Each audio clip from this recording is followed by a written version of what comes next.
Hello everyone, this is Meina, your friend in the crypto world. Today, I'm thrilled to have Felix Xu as my guest. Felix Xu is the co-founder of ARPA Network, a cryptographic computation network that supplies verifiable random numbers. Felix graduated from NYU Stern. Prior to founding ARPA, Felix worked at Fosun Investment, Secular Family Office, and vertical research in New York and Beijing.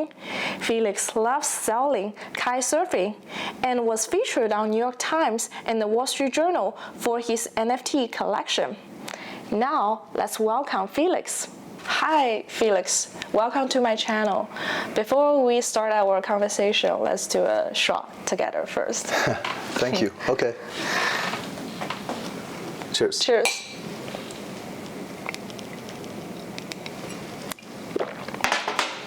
Wow, good whiskey.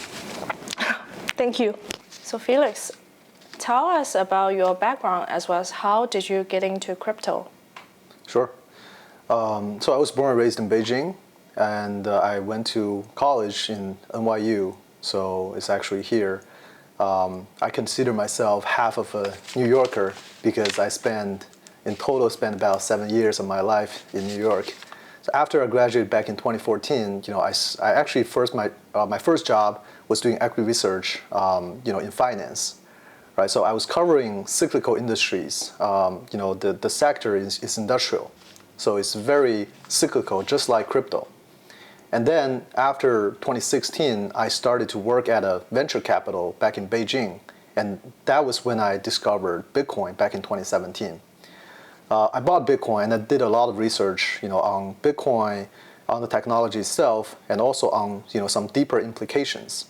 That's when 2018, I finally quitted my job and all into crypto. I started with ARPA, which is the project I'm still doing now. It's a privacy-preserving computation network, and we do verifiable random numbers and also multi-party computation, which is cryptographic algorithms to do privacy-preserving data analytics. So that is how I got into crypto. I've been a crypto believer since the very first Bitcoin that I bought back in 2017. So I'm still holding.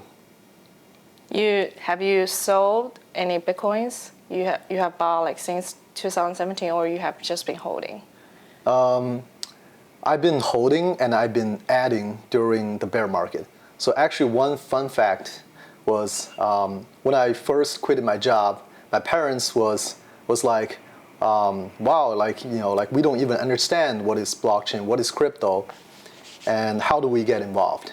Because my mom was she's really into investments as well. She invested some of the best hedge funds and also venture capital globally and also in China. And they were like, we don't understand nothing about it, but we want to be supportive. So I recommended them to do DCA, which is fixed amount, monthly investments into Bitcoin and Ethereum back in early 2018. And my parents has been executing well on that strategy. So currently they're still buying. Wow. And it's the same thing for me, just adding more gradually and try not to do all in at the same time at one time. So that's very cool because I feel like it's very, very hard to persuade parents to get into the Bitcoin or the cryptocurrency industry. So it is quite hard. It took a lot of explanations, but at the end of the day, they can understand the concepts of it, but not the technology, but not the details on the technical side. But for me, I think crypto and Web3 in general is kind of easy to understand because I think that's where the industry, the society is shifting into, right? More individualism, more control of your own assets, right? More control of essentially any asset that you own. So that's how they got familiarized with the concept. So it seems like you have a lot of your own understanding or your belief in the crypto industry. Do you want to talk a little bit about it? What do you consider to be crypto native?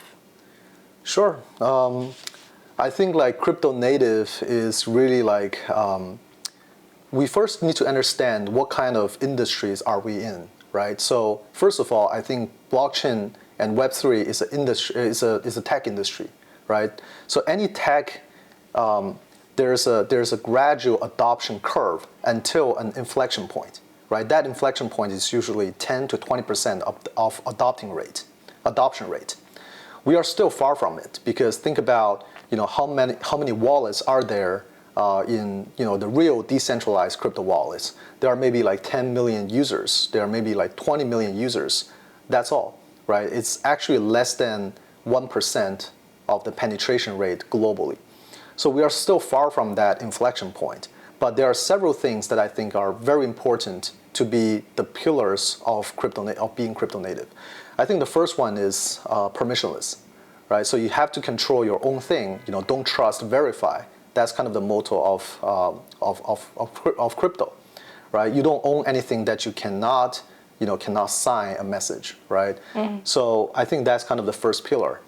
You can do anything that's bounded by the technology, right? You can issue a token based on the standard, and you can also interact with a smart contract based on its rules, right? So no matter if it's like a flash loan that's taking advantage of the blockchain architecture, or it's a normal smart contract that hold custody of the crypto assets. So that's permissionless. And I think the next one is collaborative, because at the end of the day, crypto is a community-driven thing, right? So it's the same with all the technologies out there, right? Think about internet. You get a lot of users, right? So even though like the prototype of internet was among several colleges in the US, it's called ARPANET. And that is actually, we are actually paying paying respect to ARPANET. That's how we named our project into ARPA Network, right? So, you have smart people to adopt it first, right? You have a lot of hype, during the tech bubble, during the internet bubble back in 2000, year 2000. And then you have mass adoptions where everyone can get access to the technology. Mm-hmm. That's what we've seen during the internet age and also the mobile internet. Mm-hmm. And I think that's going to be the same in crypto. But we are still have a lot of obstacles in terms of the user experience, in terms of the barrier of entry, and a lot of other things. At that time, when our adoption rate around 10%, I think that's kind of an inflection point, and you can have a log, shape of growth after the inflection point.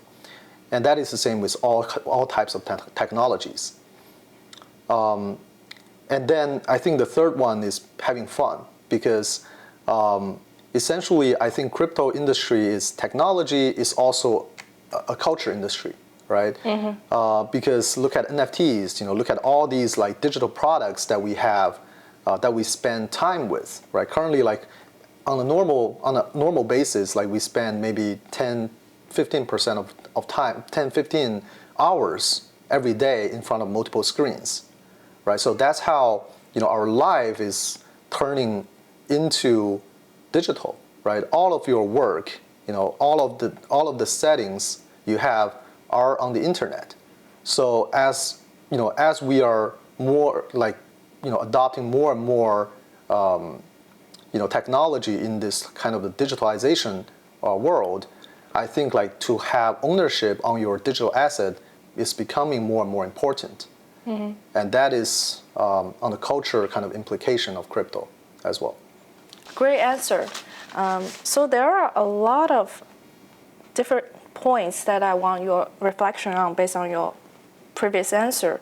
So you mentioned that there are a lot of obstacles that are currently preventing users from entering the cryptocurrency industry, and the massive adoption of the users are not coming yet. So what's your view of that, and how far do you think we are on that journey? How soon will the mass adoption happen in the future? Sure. I think I can answer that question from two perspectives. The first one being onboarding new developers to build products that can attract, the mass, right? The second perspective is, how do we refine the user experience? How do we simplify the user experience, to onboard more users, right? So on the first part, I think, over the past 5 years, the infrastructure has becoming more and more mature, right? There are more developer tools, there are more essential modules, and there are more best practices of building smart contracts. We've seen, the languages, turning from Solidity, which is still being used on smart contract, to Rust-based languages on Solana, on Near, on Avalanche, these new layer ones, right? That also opened doors to new developers, to traditional Web 2 developers. And also we've seen like a lot of merging between Web 2 and Web 3 companies and protocols. Recently, Instagram is going to support NFT minting for their creators. And I think that's a huge move because there's going to be a huge amount of new users coming into the Web 3 world to really take advantage of getting, holding the ownership of their digital product, digital contents. So there's I think that the future will be more and more Web 2 companies, they start to embrace the Web 3 culture and embrace the Web 3 rules and infrastructure. And then there's going to be a lot of abstractions for normal users that they don't need to understand anything about the technology, but they can still use the product with simplified user experience. And on the second part, I always think that crypto wallets is a huge barrier has a huge barrier of entry, right? You need to write down your seed phrase. You need to safeguard your seed phrase in a safe, right? Which is very tiring and very easy to get lost. So we are also working on solutions, and as well as other teams, to simplify the user experience with new cryptographic algorithms, with new technologies, to do the kind of the key shards, right? And then to let normal user to store their keys in multiple trustworthy settings instead of just one, right? So, for example, keyless wallet is one big concept where users can choose what are the vendors that they trust, right? It can, a shard of their keys can be stored in their local device, right? And then other shards can be stored on different clouds, like Apple, iCloud, Google Cloud, or Amazon. Like they can choose the places that safeguard their keys, and then only with a threshold, for example, 2 out of 3 key shards combined, they can retrieve the key. So in that case, even if like the user loses his device, he or she can still retrieve the key stored in some other places, trustworthy places. I think that can also lower the barrier of entry for mass adoption. I see. I mean, I think a lot of different wallet providers, they have always trying to improve the user experience. And I do think in the long term, there should be an easier solution for mass adoption of the users. And today I just saw like Robinhood start the promotion of saying, they're going to also start to provide users with cryptocurrency wallets. So I think that will introduce a lot of new users into the space. Yeah, I think it's a natural progress because at the end of the day, like the users do want to hold their own crypto assets, right? So even though like the users sign up with Coinbase, with Robinhood, with Binance, as we are moving forward, right, on the decentralized world, there's going to be more and more attractive applications for these users, right? So at the end of the day, Robinhood, is natural for Robinhood to introduce their own crypto wallet, just like Coinbase wallet, to onboard, to direct the traffic, into that decentralized world as a gateway. So I do think there are going to be a lot of like Web 2 companies to get into the space and eventually have their own version of wallets, to hold the users. Yep, and that should create more competition in the Web3 world. Right, and it can also attract more and more users. I think that is kind of one key, cornerstone for mass adoption to occur. And I think that will happen in the next maybe 3 to 5 years. It's not going to be tomorrow because all these big tech, they are, they are huge corporations, right? There's a lot of bureaucracies, but they can't miss that opportunities, right? So all of them are trying to compete with each other to embrace, the Web3 world. And eventually, like the users will realize that, it's good to hold their own digital assets, right? It's better to safeguard your own digital contents, right? Instead of store it on, these big tech, or, lose all the control of your own data. So before we get much more deeper into the more general discussion, I want to ask you I want to have the chance to introduce to my audience what is ARPA and what are the use cases for ARPA. Sure. I started ARPA back in early 2018 with my co-founders. And then we, before ARPA, I was working at a hedge fund. I was working at a venture capital firm, and I was looking a lot on the data companies, right? Data analytics, risk controls, etc. in fintech sector. So one thing that's kind of normal to me is how they treat the user's data, right? The user's data gets sold, get monetized by these companies. However, the user themselves they don't get any money in return, right? So I wanted to solve that problem. So we started ARPA, to build this privacy-preserving computation network that runs multi-party computation, which essentially is a way to, to analyze or even to train models based on private data, right, without reviewing the data itself. Mm-hmm. So there are some use cases like risk control, like risk credit score calculations, private sector intersections between two organizations, right? So, and then there are some other use cases. But soon that we found out, it's very hard to implement these algorithms on chain because the computational heavy lifting is too costly, and also the communication overhead is multiple rounds, so that it's very hard to handle in a decentralized world. So that's how last year we kind of pivoted into building a more simple and also more specific use cases. For example, right now we are building a threshold BLS network, permissionless threshold signature scheme for BLS signature. And one of the use cases for that network is to provide verifiable random number generator.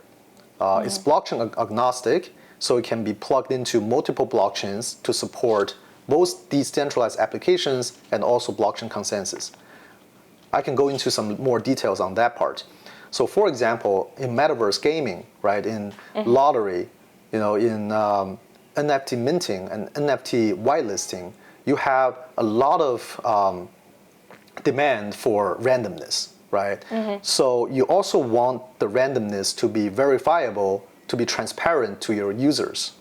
So that's how we can come into the play, because all the random source we have is generated by cryptographic algorithms of threshold signature scheme. Mm-hmm.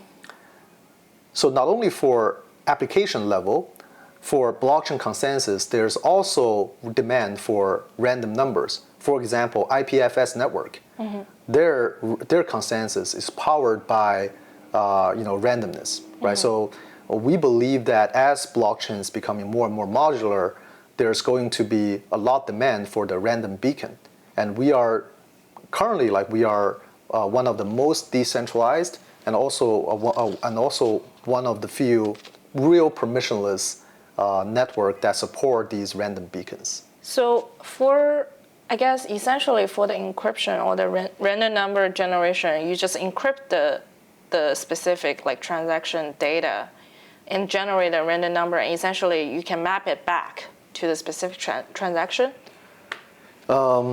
It's more like the cryptographic algorithm itself is called threshold signature scheme plus distributed key generation.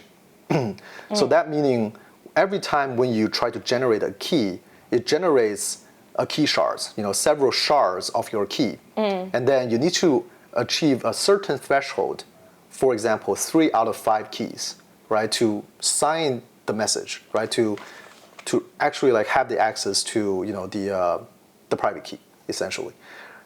During that process, we can generate randomness, pseudo-randomness that can be verified, later on.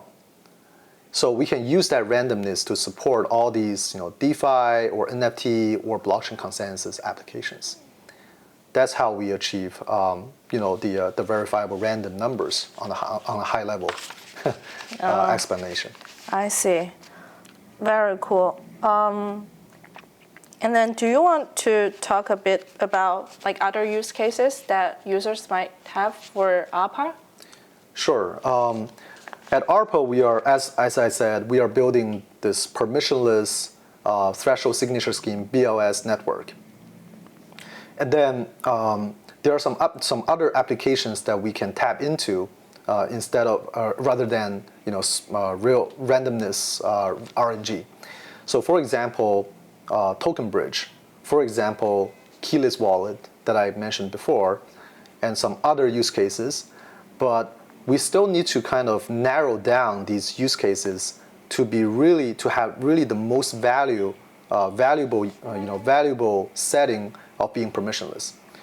A lot of the use cases are more kind of leaning towards the centralized settings. For example, the keyless wallet. Right now, there's a popular way of like kind of doing the custody of crypto using multi-party computation, using threshold signature scheme, plus hardware, plus like HSM. So that works well in the centralized setting, but it's probably not the case like for a permissionless network, right? So for us, we are still in our early days to discover more use cases using a permissionless TSS BLS network. So you mentioned a lot about converting the users from Web 2 to Web 3, as well as your own understanding about what is permissionless. And then do you want to talk about what's the fundamental difference between Web 2 and Web 3? Sure.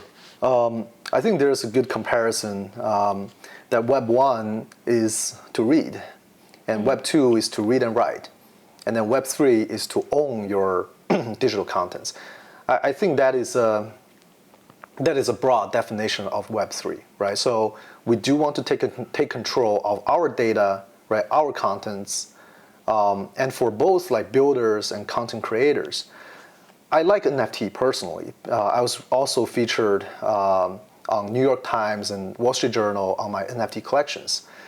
One thing that I really like about NFTs, actually not from the headline, not from like the monetization of it, is really to enable more and more creators to monetize, to monetize to their followers of their contents, right? So think about how many users are using Instagram, using TikTok. There are hundreds of millions of people, right? But how many artists are there, digital artists that can really, sell at auction houses? There are probably just tens of thousands of artists. So there's a huge gap between content creators and artists who can really monetize.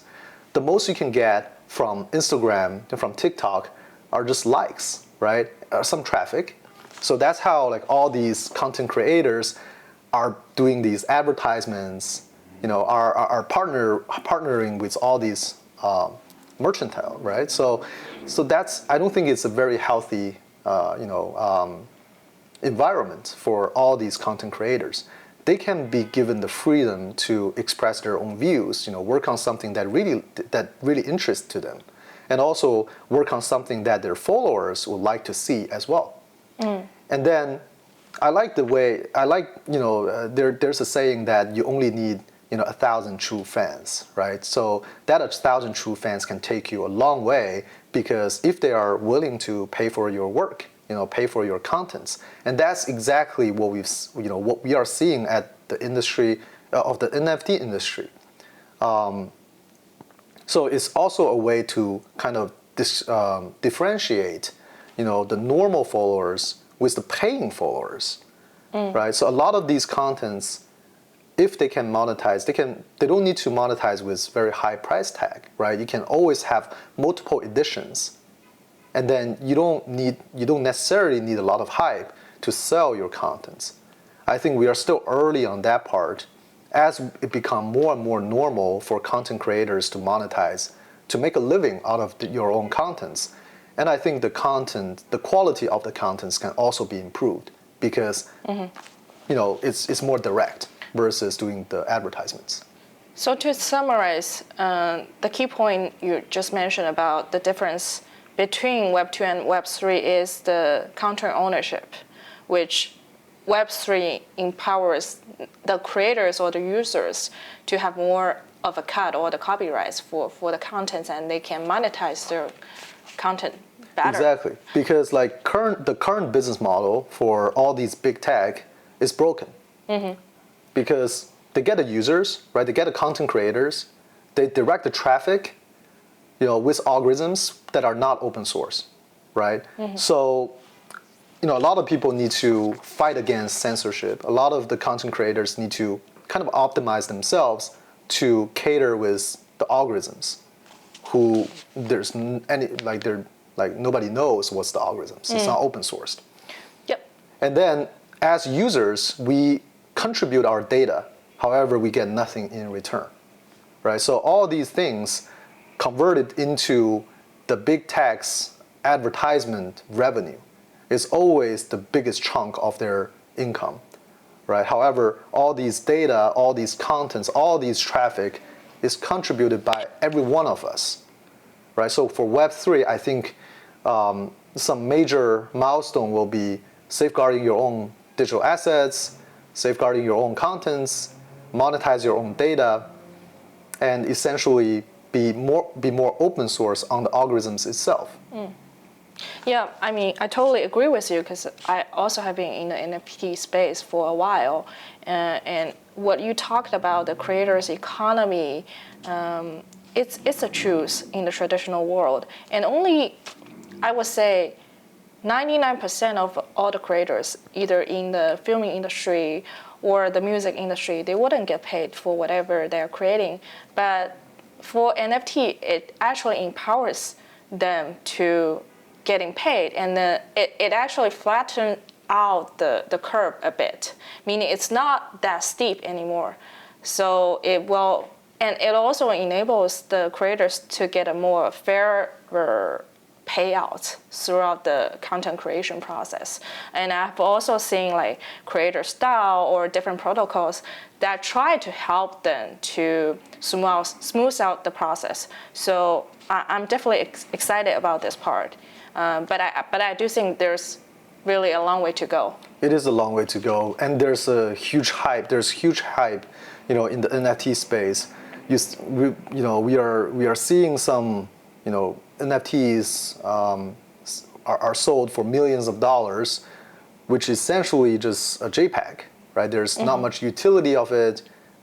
There's always, it's always heavily traded, on the secondary market. I don't think it's a very healthy landscape at the moment, but we are still early stage, right? So we have to think about the deeper implications of NFTs.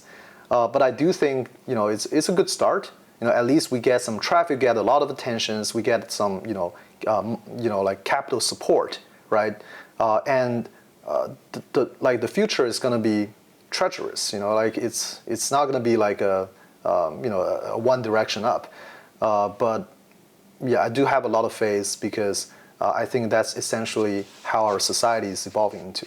So since you talk about your enthusiasm in NFT, do you want to elaborate a little bit on that? Or like what's your own opinion or what's your reflection on it? Sure. I started NFT collecting early last year. And actually, my first NFT was a crypto kitty back in 2017. That's when I first installed MetaMask back in 2017. I never considered it as an art, to be honest. I think it's just like in-game item. And since last year, I got more and more into the content creation part. And I talked to a lot of artists, who make good generative art and who make good, crypto games as well. I feel like it's a brand new opportunities out. There are brand new opportunities out there, just like I said.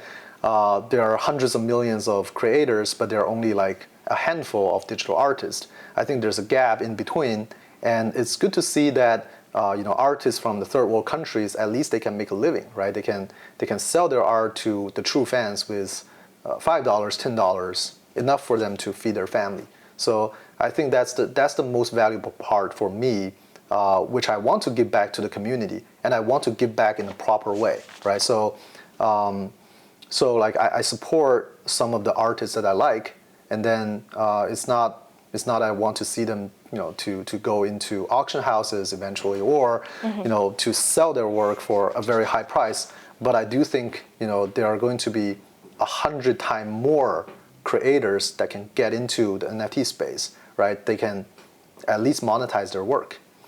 I think that's essentially that's where my enthusiasm is about. And also building ARPA, we are working on the verifiable random number generator.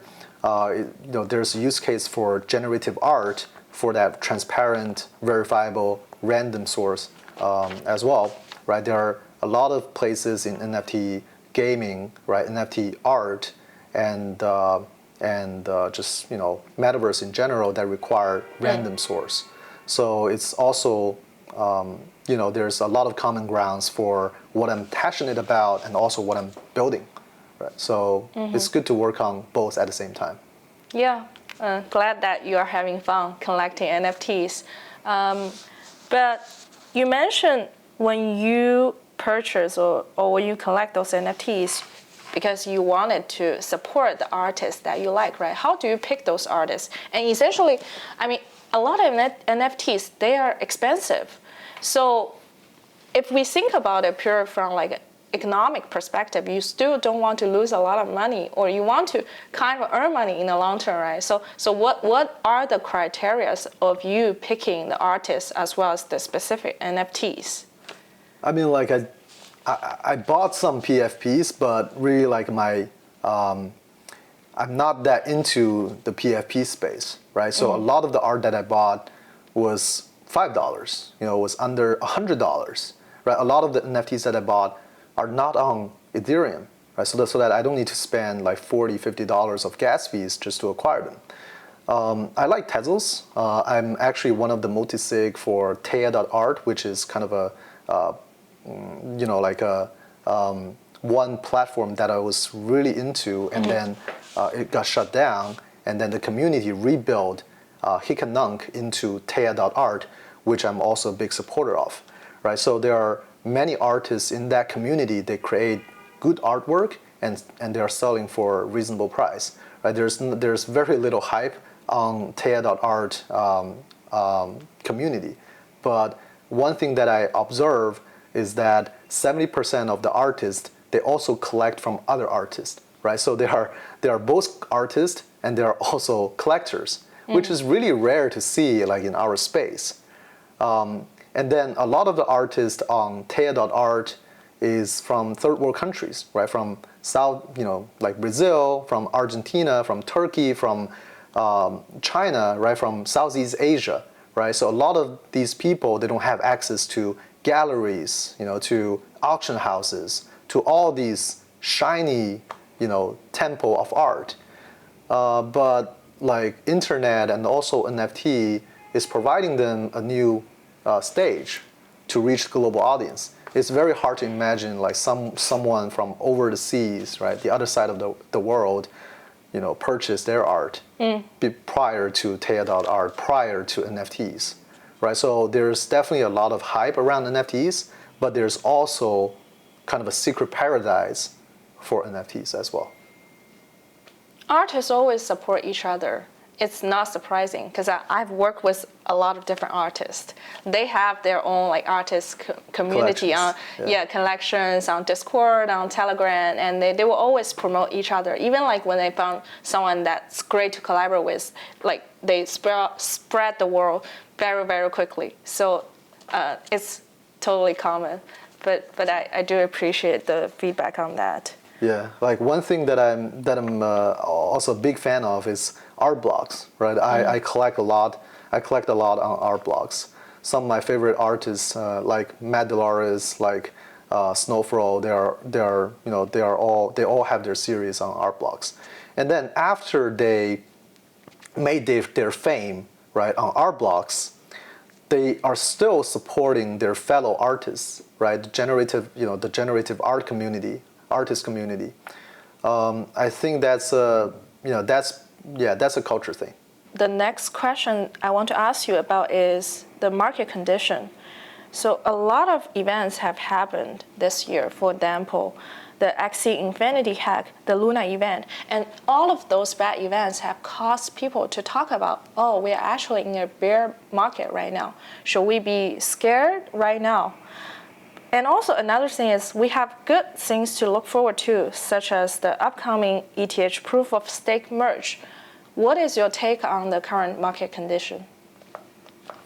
Sure. I always kind of I always think that we should not get ahead of ourselves, or we should never get behind ourselves, right? So if you are asking me if we are in a bear market or a bull market, I think maybe we are now in a kind of a consolidation phase, right? Mm-hmm. Is the industry moving forward? Yes, right? The applications, the infrastructure, especially on the scaling side, right? Zero knowledge proofs, right? Different kinds of roll-ups. Everything is fast developing, and then there's much more capital, there's much more diamond hand investors we have now versus back in 2018. Mm-hmm. So fundamental-wise, I think the industry is much more robust versus the last cycle. However, we did see a lot of hype, in the NFT market, in the DeFi market.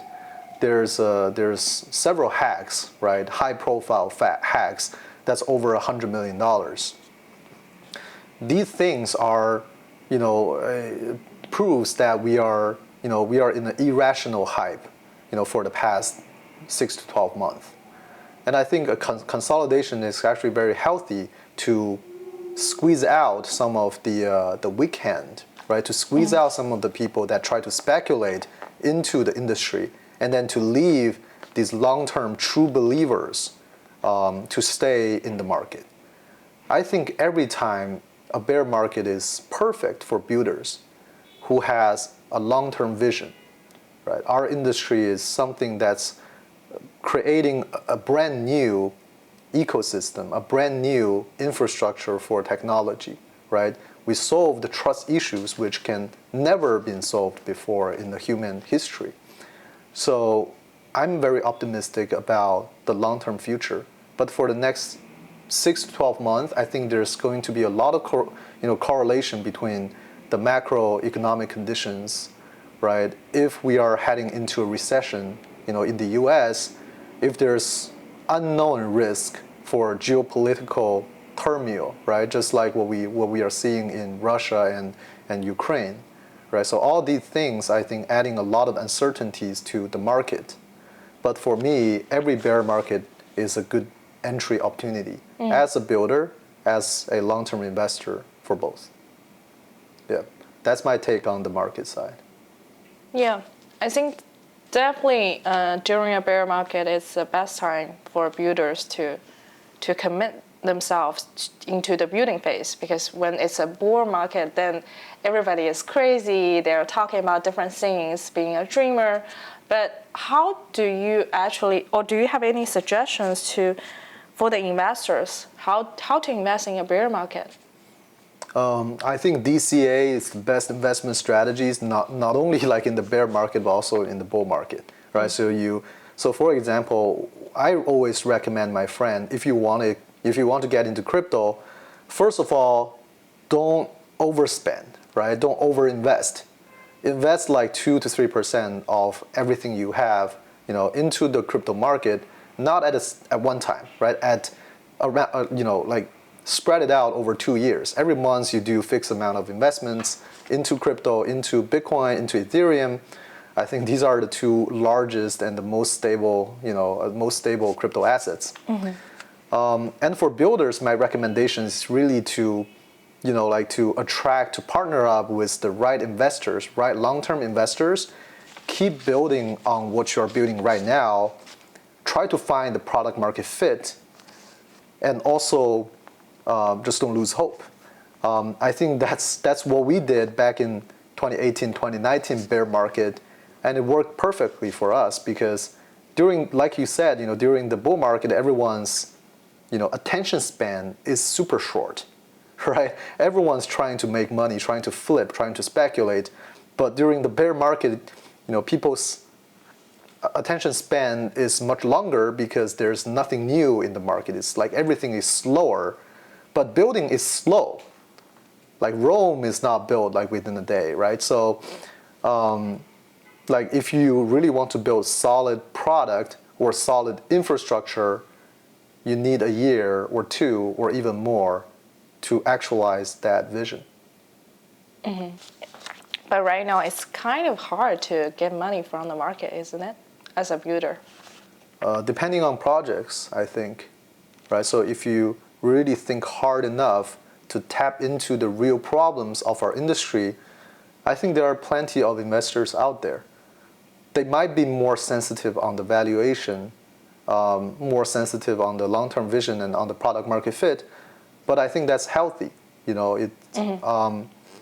Entrepreneurs are deemed to be the few, right? Not everyone can be an entrepreneur, can build successful startups. Actually, the failure rate is very high. It's like more than 95% on average. Now we just talk about the market condition, and we also understand your view in terms of the investment into the bear market. How low do you think it will go in this cycle? It's very hard for me as a long-term investor to call the bottom, but I think there's a mix of views that first of all, Fed is going to be more tight, right? The rate hike speed is going to be very high. The U.S. might be heading into a stagflation, right? The inflation is high, but the economic growth is weak, right? So that's kind of the worst case scenario. I think under that scenario, Bitcoin might be 20,000 or something. There's only like 33% downside if we are talking about 20K. So I think the upside is much higher than the downside risk. To me, it's about like when to get more Bitcoin, when to get more ETH. Like on the fundamental side, like I said, I think the industry is still moving forward. But over the past year, we kind of got ahead of ourselves, right? So I keep asking the question that if we are at the inflection point, right? Are we at the inflection point to log growth trajectory? Probably not, right? MetaMask users, they are only like 15 million people, monthly active users. There are only 1.5 million active users on OpenSea, right? And that's address, they're not individual users. We are still very small industry, right? So how do we calculate the valuation for our industry, for 10 million people? I think, at the time that we get 100 million people, at the time we get 1 billion people, I think that's where we are at the inflection point. And now more users, more traders, they hold crypto within centralized exchanges like Binance, like Coinbase, and they are not actually in the ecosystem. They are only the traders, the speculators who hold crypto, that's all. I always think our industry is an overlap between three different industries. One, the first being a tech industry. The second is a financial market. And financial market in nature is volatile, is cyclical, right? And the third one is the culture, the consumer discretionary, culture-driven marketplace. So if we overlay the three, it's going to be before we reach the inflection point to the log trajectory, it's going to be very cyclical. And at the inflection point, we can have more upside, but still very cyclical, very volatile. So I think Bitcoin can go back to $20,000, but so what? It can go up to $100,000, but we are still very far from that inflection point. That's what we are fighting for as the builders, as long-term investors within our own industry. Yeah, as long-term investors or builders, I think everybody is very optimistic about it. Even right now, like comparing to traditional finance, we are talking about a 30 to 40% decrease.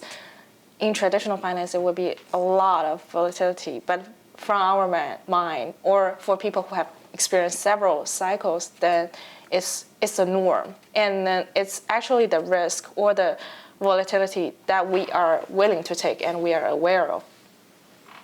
Yeah, like I'm willing to take risk as long as the fundamental is moving forward. Actually, like the risk is always side with the true believers of the industry. I understand that right now in the Web3 space, people are focusing more on the daily active users or monthly active users. And then I've also seen some of the builders or some people that are trying to convert Web2 companies into Web3 companies, so that they try to utilize the fact that those Web2 companies already have the users. What do you think about those actions? First of all, I think the Web3 or blockchain industry take out trust from the formula, right? Mm-hmm. So, and what requires the most trust? Money, finance, right? So that's why we see like crypto, we see tokens, we see DeFi industry. So that is in nature the first thing that people tap in when we get rid of trust. And then, for mass adoptions, like I said, there are many ways to improve like the simplified user experience, more familiar, more friendly developer onboarding, etc.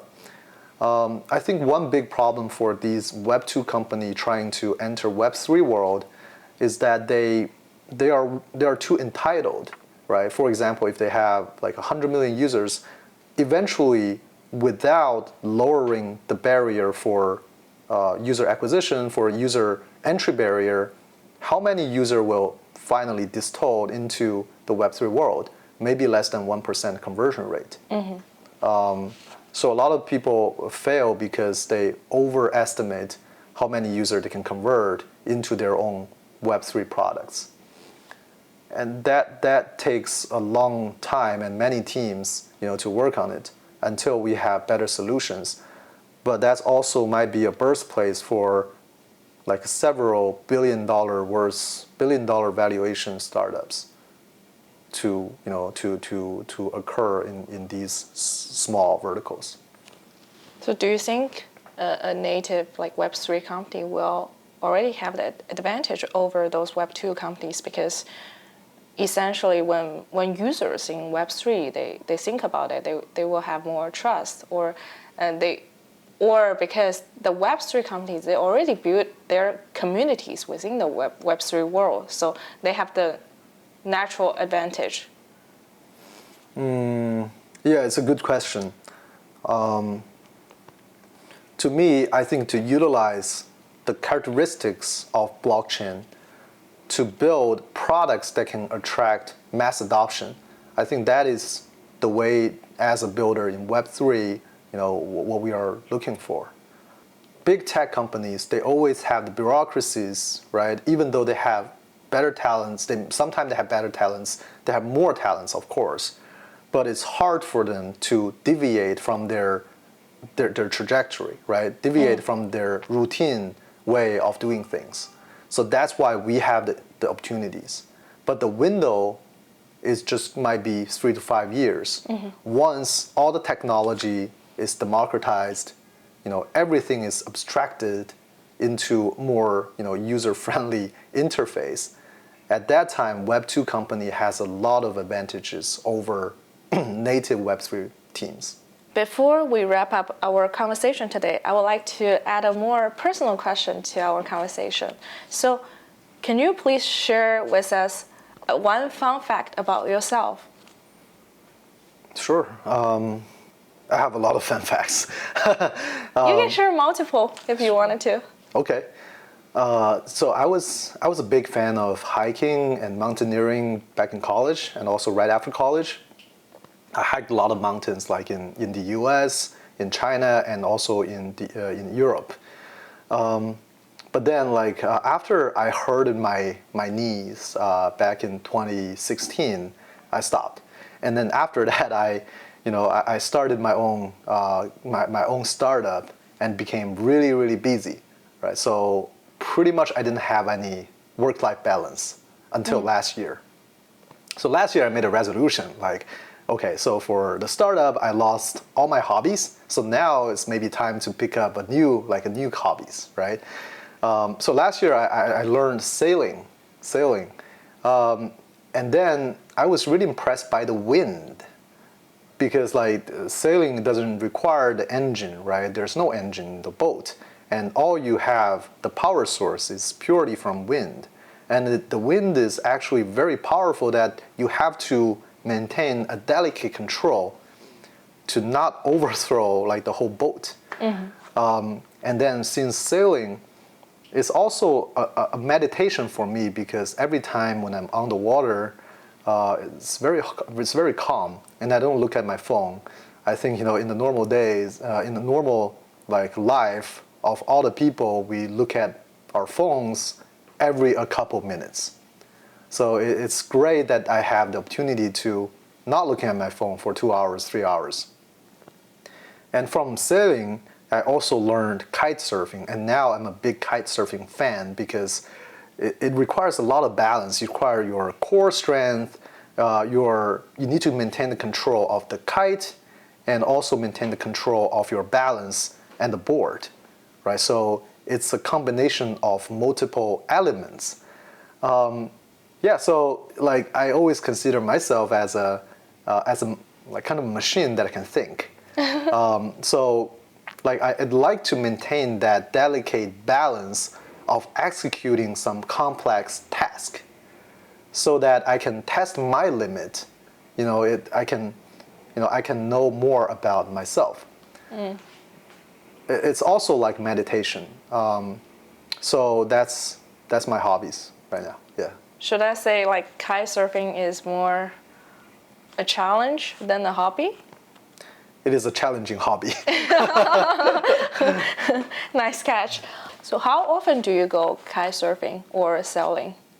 Yeah, that's actually an advantage of leading a nomad life. I can work, from anywhere in this world. Our team is collaborating across 4 time zones, so that gives me a lot of flexibility and freedom, to travel and also to spend some time near the ocean. So since last year, it's been several times, but this year I also try to spend, at least a couple months by the sea. I'm not sure. Like I will see where my life takes me to. As a nomad, I came out of China, right? I came out of Singapore. I came to the U.S., but I'm returning to Singapore this August. I'm moving to LA the next week, right? So it's good that I spend some time in New York. I'm always in love with the city. I spent 7 years here. But I always want to explore new things, right? New locations, even new lifestyle.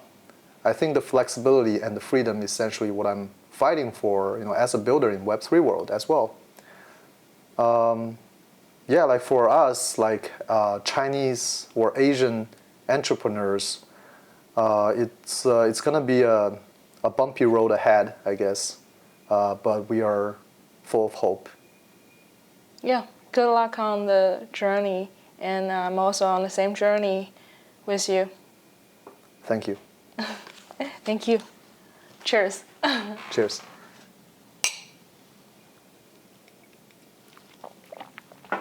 So thank you again for joining my podcast today, and thank you everyone for having us today. Thank you. Bye-bye. Bye.